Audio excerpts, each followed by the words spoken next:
today we are calculating the coefficient of variation. We're still looking at question 10.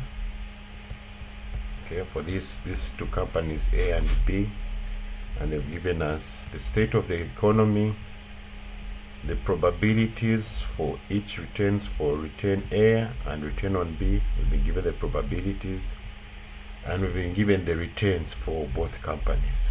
All right, now here we need to calculate, well, part 3, we need to calculate the coefficient of variation for both A and B. Okay, so the coefficient of variation, basically what it's telling you in simple words, it's telling you how much risk you need to incur to get a certain return. Right, how much risk you are incurring to get a certain return. Okay, so one thing I just want to make clear was for stock, which stock was this? This was for stock A. Yes, when we're calculating the variances, I put an additional 0 here. It was supposed to be 0.0015. So our actual variance for stock A was 0.00275, and the standard deviation was 5.24% for stock A.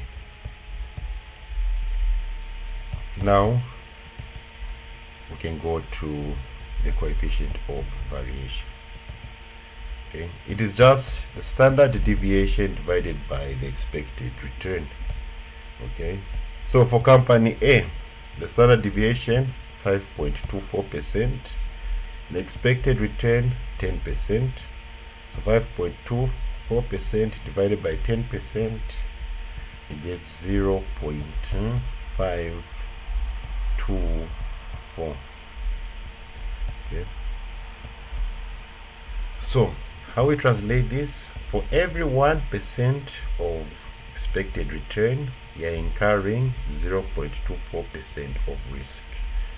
Okay, for every 1% of expected return, you are incurring 0.24% of risk. Okay, so the risk is lower for the return, basically, in simple words. Okay, or you can think of it another way like this: for every 1 quarter you make, you are incurring a risk of 0.524%. Okay, for every 1 quarter you make in return, you are incurring a risk of 0.524%. Okay, so with the coefficient of variation, you want it as low as possible, because we all don't want to take on a lot of risk to make a certain return. Okay, you want the risk to be lower than the return. Okay, because as I said, most people are conservative. We're not risk takers. All right, so we would want our risk to be lower than the return. Okay, think of it as a trade-off between the risk and the return. Then for company B, again, coefficient of variation, standard deviation for company B was 16%. The expected return was 12.75%, as we calculated there. So 16 divided by 12.75%, you get, let me submit this person in.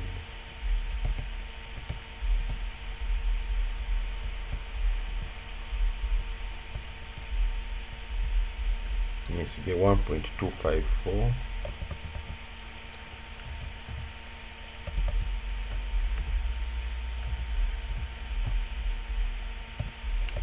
Yes, so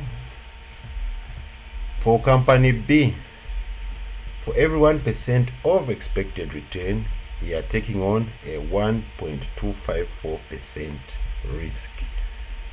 All right, so here we can see for company B, the risk, the trade-off is higher, the risk is more than the return. Okay, so between these companies, someone who's conservative is going to choose company A, because you're taking on less risk to make a certain return. But for company B, you're taking on more risk to get a lower since the return is less than the risk, so you're incurring more risk for a lower return. Okay. Yes. Any questions?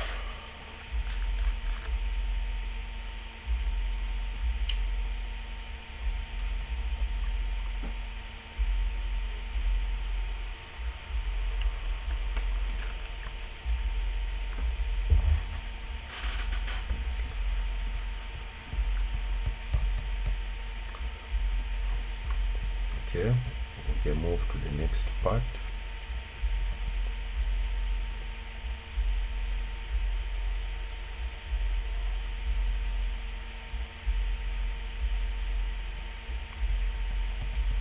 Calculate the return on the portfolio if you invest 8 million in A and 12 million in B.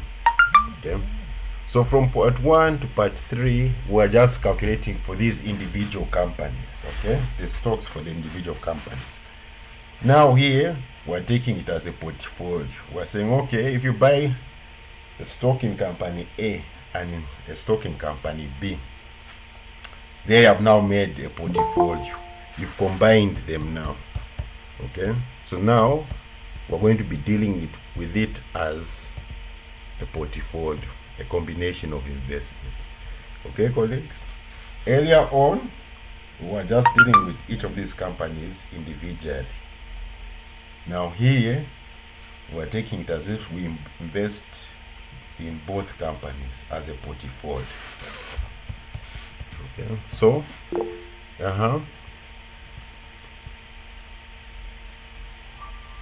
No, so I missed the point after the calculation of the coefficient. What next? How did you get to portfolio investment? What benefit? now we're done with part 3. We calculated the coefficients of variations for both stocks. It just ended there. So we're now on part 4. So you're, yeah, Yes, we're on part 4.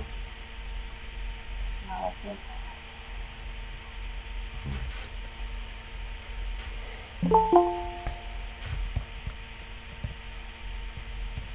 But remember, coefficient of variation is just telling you how much risk you're incurring to make a certain return.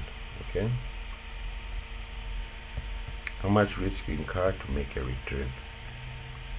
That's what it tells you. Okay, so back on part 4, they've asked us to calculate the return on the portfolio. And they've told us if you invest 8 million in company A and 12 million in company B. Okay. So when you're calculating the return on the portfolio, the first thing you need to get are the weightages. Okay.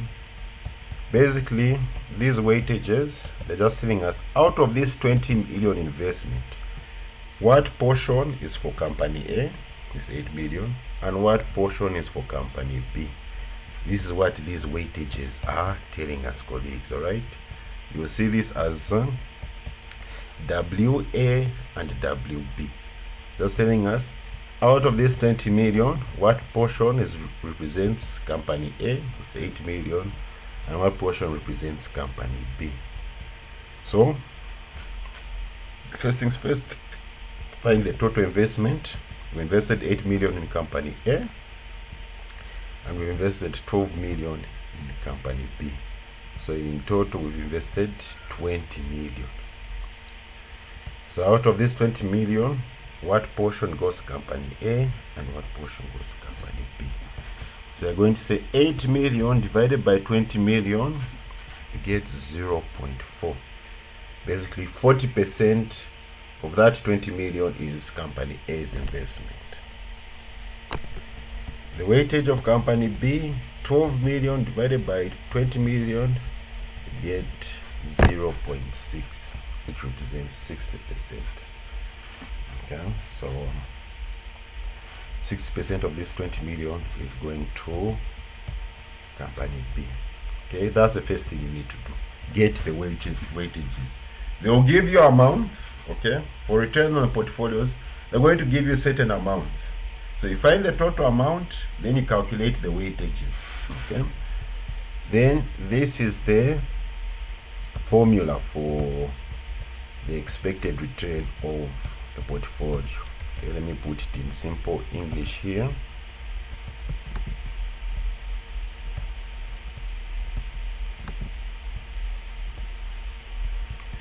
Okay, so basically it is the weightage. Oh no, you just get bundles.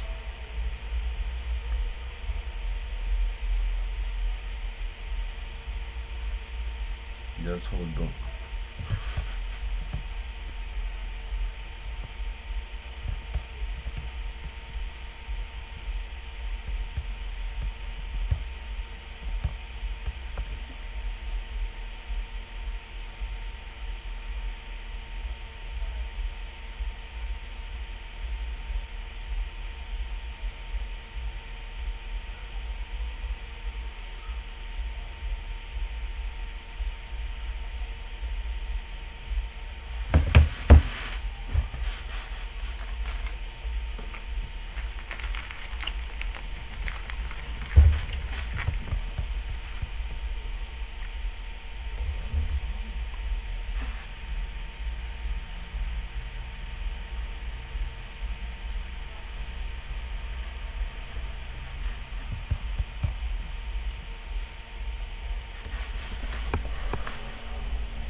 That's one.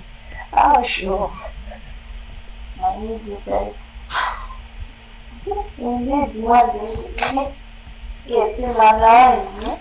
No, it's not things. Two things.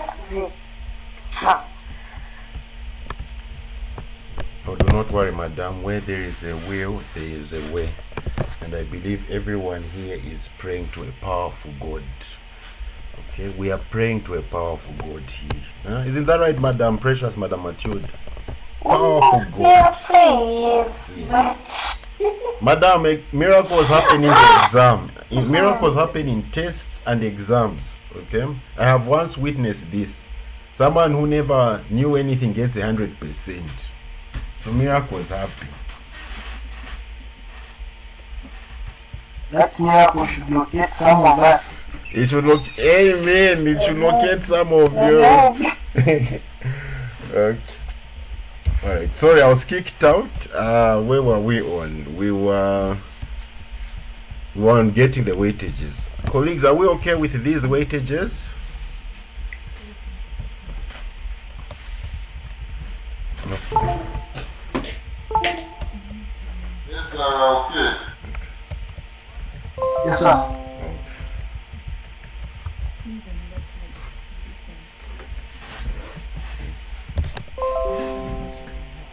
And this one. Okay. Okay. So I was saying this is the formula for the expected return, okay? The weightage of the stock multiplied by the expected return of the stock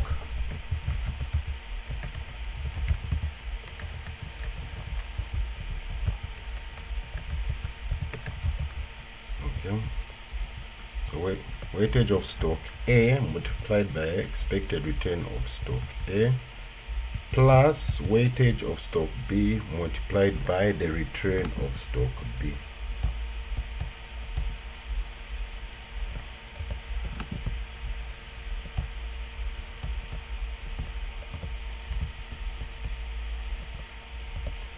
Okay, so we already got the expected returns earlier on. Okay, if you remember, for stock A, the expected return was 10%. Okay, for stock B, the expected return 12.75%. Okay, weightage of stock A 0.4, weightage of stock B 0.6. So we're going to say 0.4 times 10%, that gives us 4%. 0.6 times 12.75, we get 0.6 times 12.75. Yes, we get 7.65%. 4 plus 7.65%, 11.65%. So colleagues, this is the expected return if for this portfolio. If you buy a stock in company A and you buy a stock in company B, okay, your expected return 11.65%. Any questions before we go to the next part, the most labor intensive part for the risk?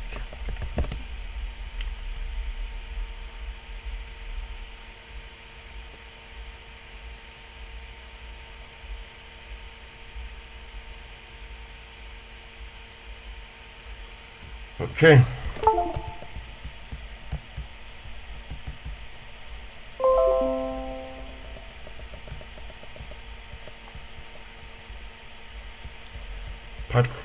Part 5, calculate the risk on the portfolio, basically the standard deviation. Okay. We have to see how far our returns are going to be from the expected return. If they'll be very far, risk. Okay. If they're close together, less risk. Okay. So this is the formula for the portfolio variance. In the standard deviation, let me just add the square root here.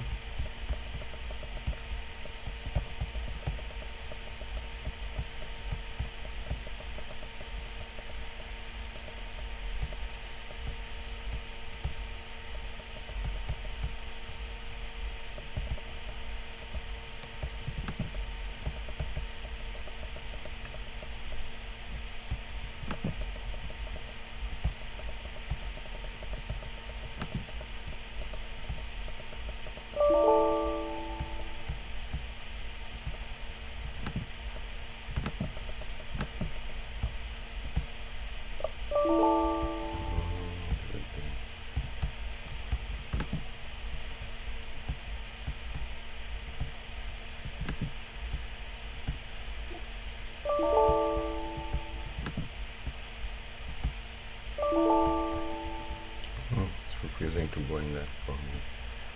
Okay, the portfolio variance, this is the formula. Then the standard deviation, which is the risk, is just the square root of this formula. Okay, so what this formula is saying, it's saying we're going to multiply the weightage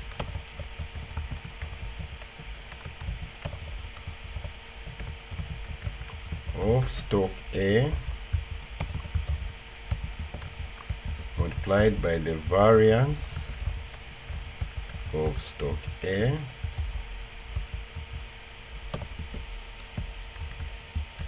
plus the weightage of stock B multiplied by the variance of stock B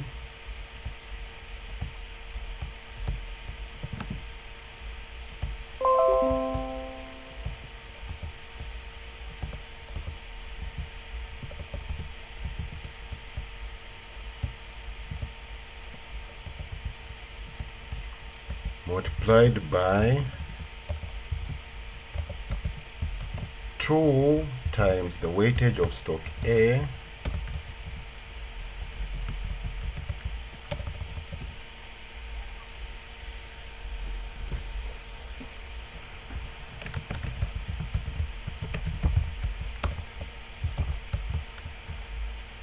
multiplied by the weightage of stock B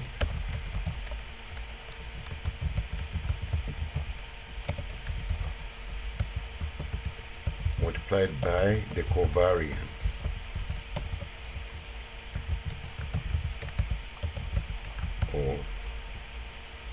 A and B.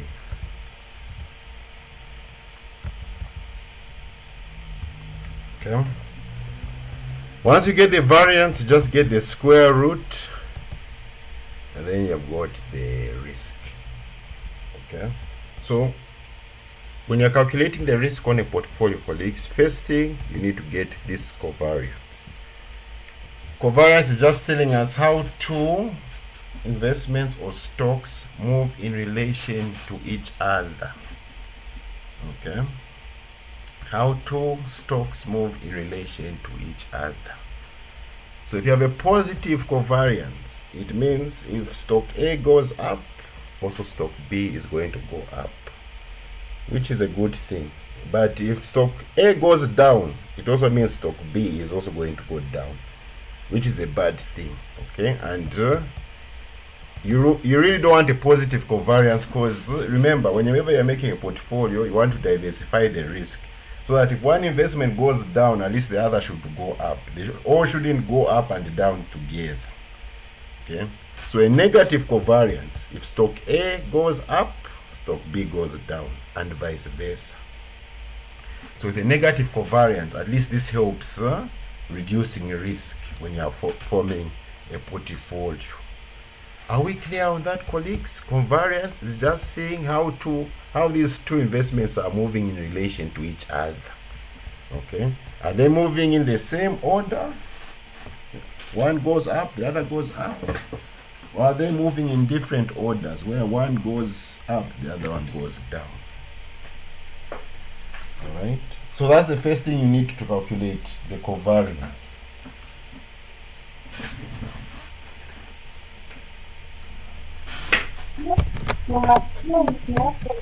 I can't see the screen. I wasn't getting anything from the time we started calculating the return on the portfolio. So, Jesus. Sure, madam. Okay, you watch the video, okay? Do not worry. I'm recording. yeah. Okay, you should just watch, because my screen is just blank. I can see like you are presenting, but I can't see anything. No, just watch the video when it comes out. Just hold on, colleagues. I just want to set up the charger for this laptop so the battery goes out.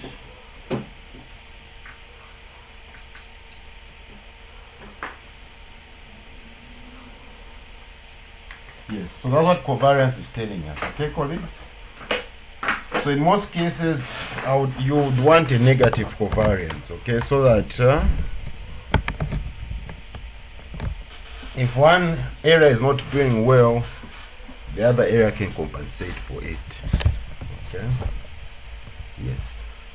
So this is how we find the covariance. All right, colleagues. Covariance is the probability of the state. Okay, remember we had boom, growth, normal, recession, multiplied by stock A's return in that state minus stock A's average return, multiplied by stock B's return in that state minus stock B's average return. Okay, so this is how it is. This is the formula here. Okay, so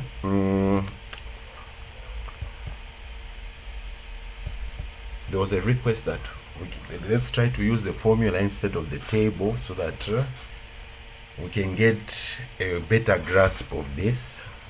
Okay, so we can use the formula here. Let me just get the table so that we can read out off our values.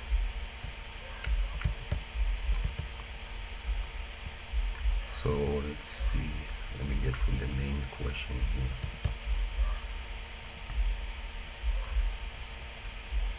The main question.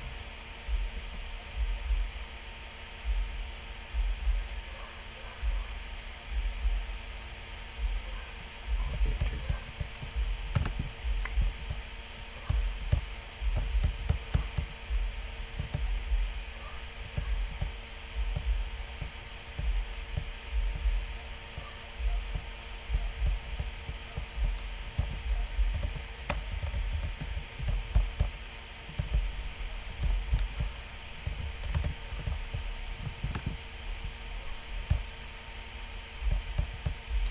Yes. So we're going to do this for each state, okay? So we'll start with first the boom.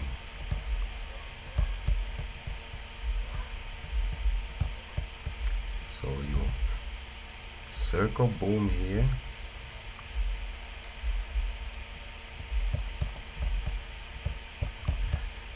So we start. So for the boom, the probability is 0.15 multiplied by, we said, probability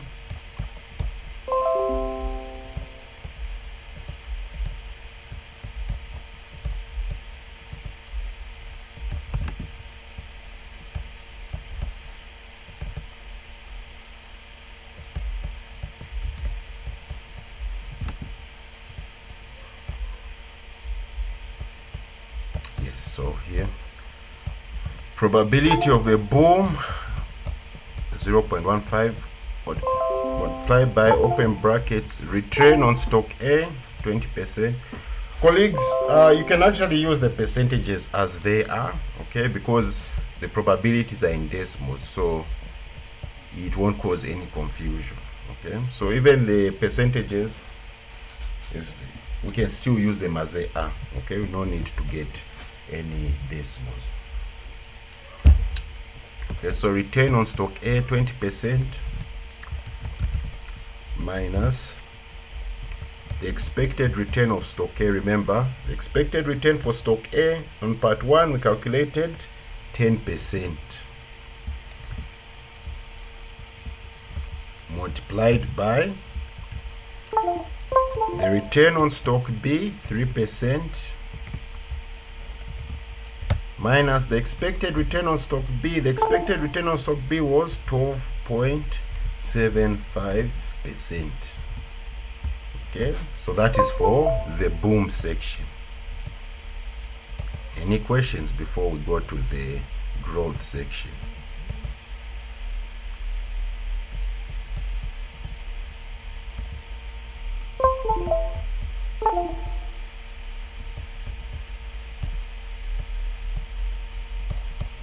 Okay, we now go to growth. So let me circle it with red. So growth here.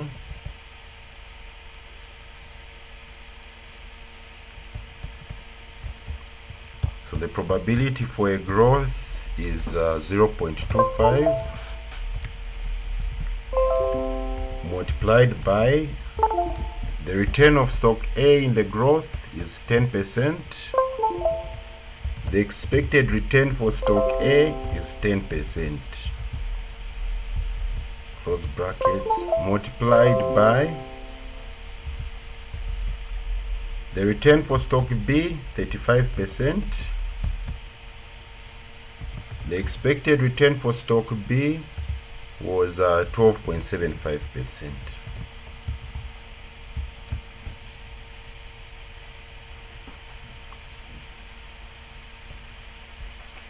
Okay, that is for growth.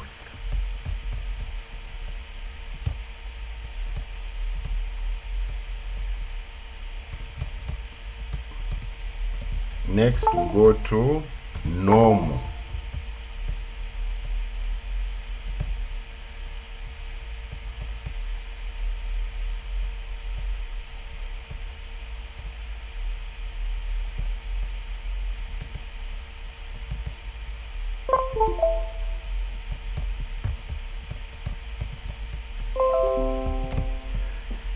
So probability for normal 0.2 multiplied by the return of stock A under a normal 15% minus the expected return for stock A, which was 10%, multiplied by return for stock B 25% minus the expected return 12.75%.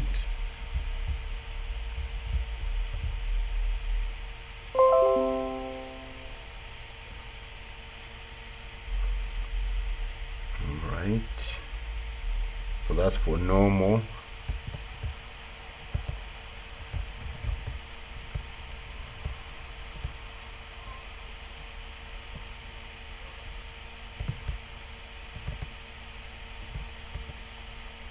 I'm sorry, sir. Before we proceed, on the boom there, it says the expected return is 2.75. Is it supposed to be a 12? Oh, 12. Yes, Mr. Chanda, you pay attention. I like that. Thank you, sir. Yes, sir.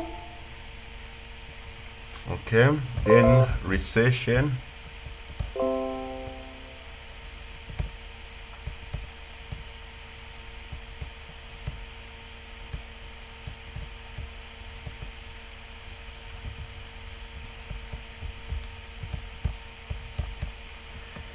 Probability 0.3 multiplied by return for stock A under recession 5%. The expected return for stock A 10% multiplied by return for stock B under recession negative 5% minus the return for expected return for stock B 12.75%. Okay, so that's how you should do it in the exam, colleagues. Okay, first you circle. Okay, you say, okay, I start with a boom. Just remember the expected returns that you calculated for each stock. Okay, you just put expected return on top here, then you just circle like how I've circled. The probability multiplied by return minus expected return multiplied by the return of the other one minus expected return of the other one. Okay. Those wanted it table version, you can put it like this here.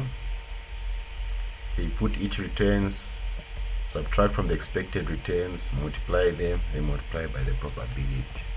You will still get the same answers. Okay. So we can start with here in the boom first. Remember, order of operations, paid mass.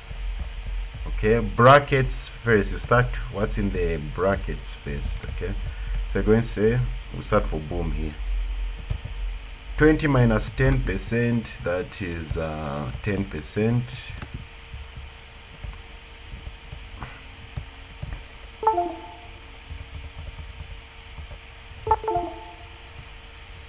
Three minus 12.75, we get negative 9.75. Colleagues, confirm. 3 minus 12.75.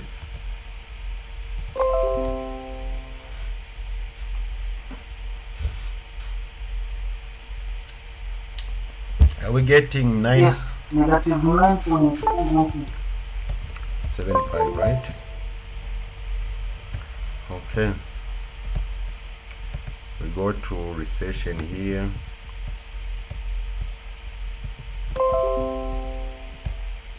Ten minus 10%, that is 0%.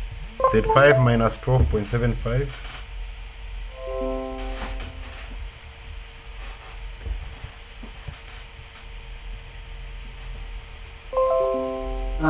22.25.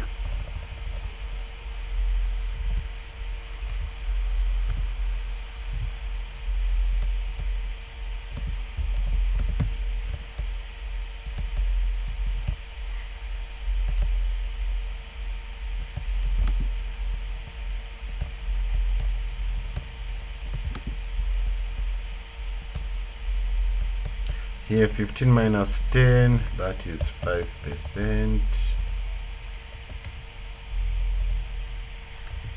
25 minus 12.75, what do we get?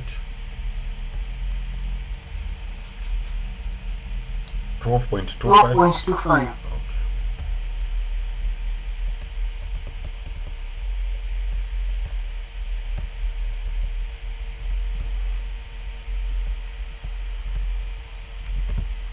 Plus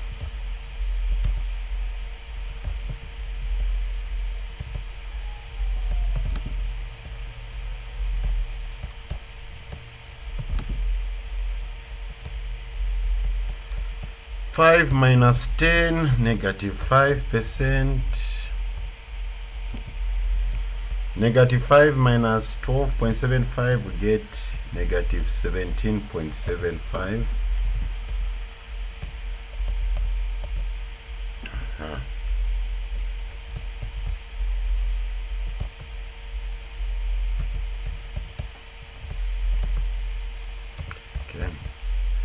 14 so make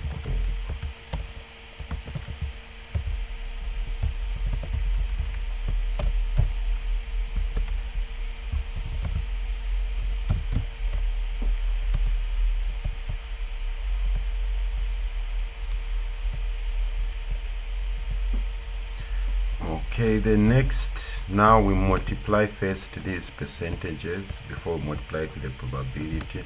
If you want to multiply with the probability first, it doesn't matter. Okay, so 10 times 9.75, that is negative 97.5. Negative 97.5 times 0.15, what do we get?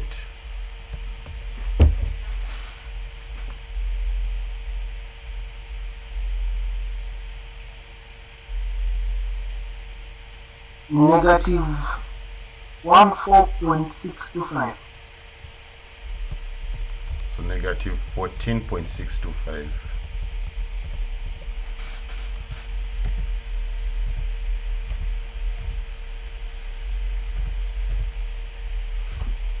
Here it's 0. 0 times 22.5, 0. 0 times 0.25, 0. So zeros really make life easy. Okay, so here we put plus 0%.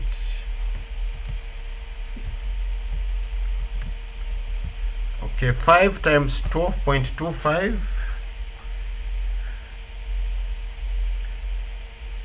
That's 61.25 times 0.2, 12.25.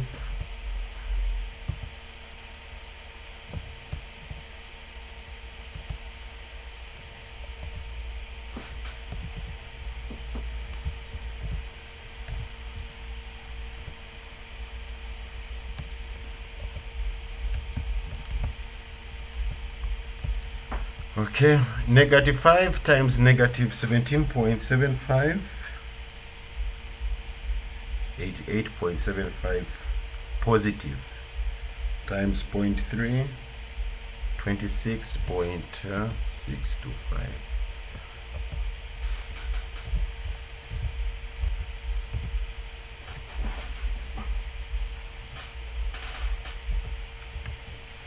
Okay, so we add now.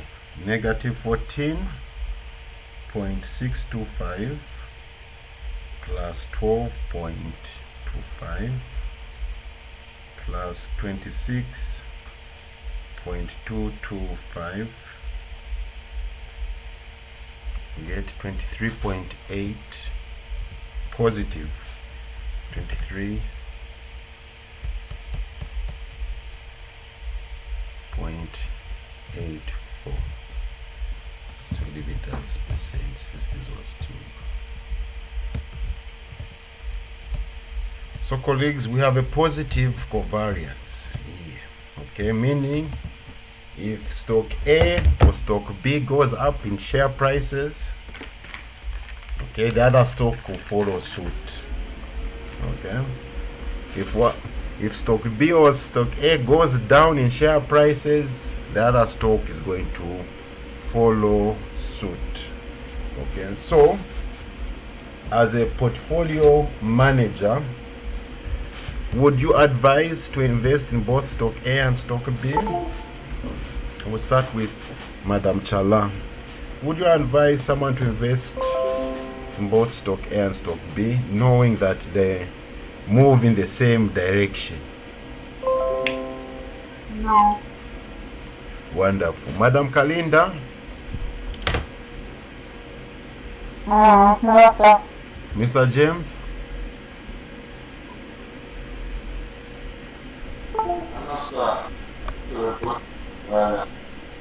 Yes. Because when times are bad, it will be bad for the whole portfolio. Okay. So usually positive covariances is like maybe they're in the same industry or same sector. Okay, so if let's say if they're both in tourism and that year the tourism sector there'll be no tourists, it's been hit hard, you find you make a loss on both of your investments. So that's the first step of calculating risk. Get the covariance. Any questions before now we calculate the actual standard deviation of the portfolio risk?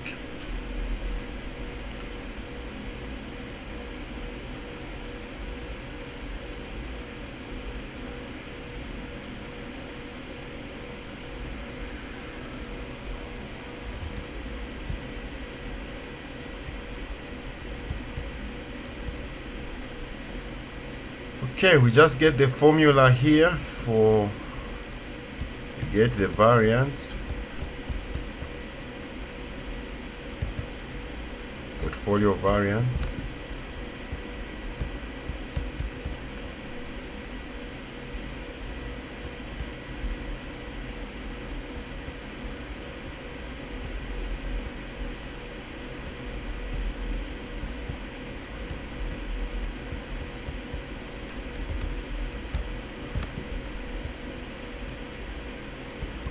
Oh, and these are squared. I forgot to mention the weightages. You need to square them. So I put them in subscript. Yes, these weightages, we need to square them.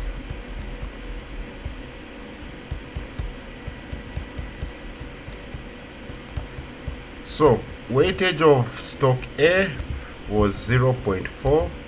So 0.4 squared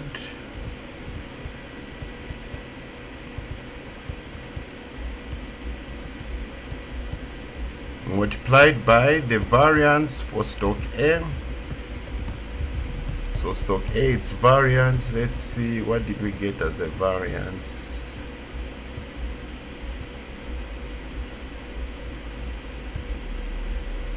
Stock A variance was 0.00275.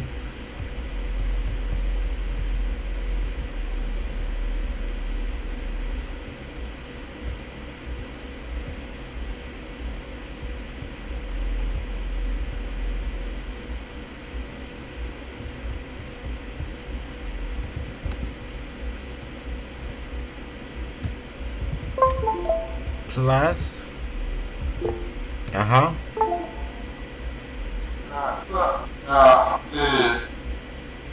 I saw a formula of calculating a portfolio risk, it was like the weight of investment is where that the standard deviation of the no, is this the same formula? Let me show you where I got it from. Unit 5 here.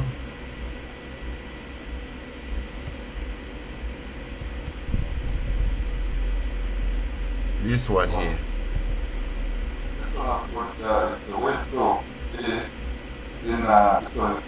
No, this is variance, okay? Standard. Remember the standard deviation is the square of the variance. So the symbol for variance is this squared, okay?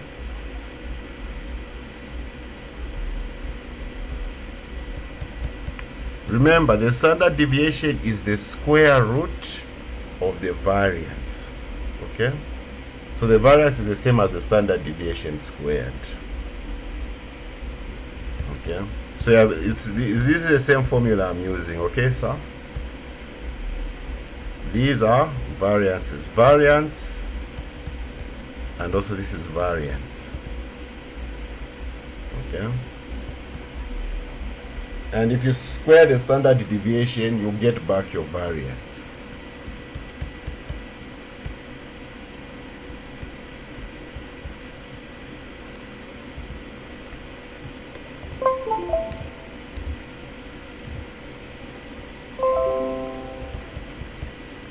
Weightage of stock B squared multiplied by the variance of stock B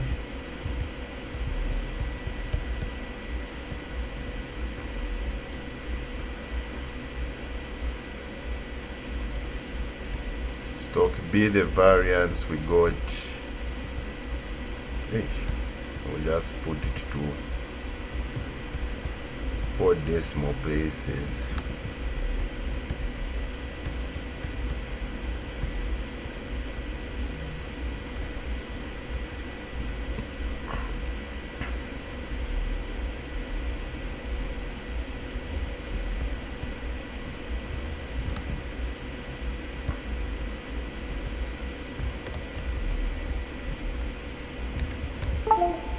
plus 2 times the weight of stock A, 0.4 times 0.6 multiplied by the covariance 23.84.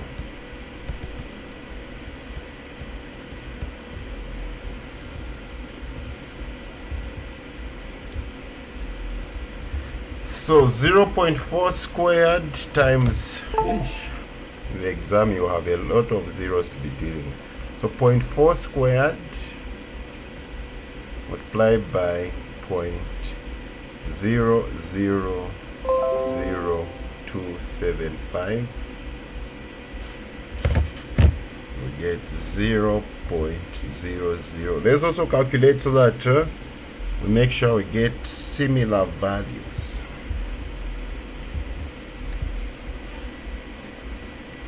For B, 0.6 squared multiplied by 0.0262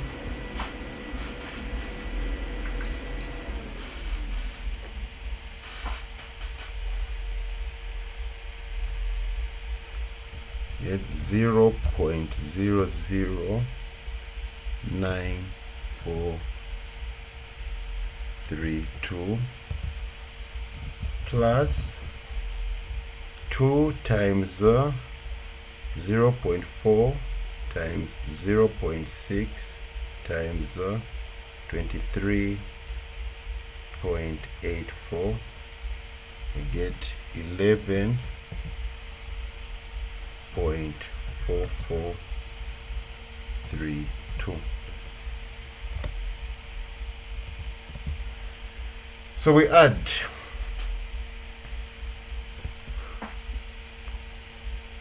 plus 11.4432 plus 0.00044 plus 0.00942,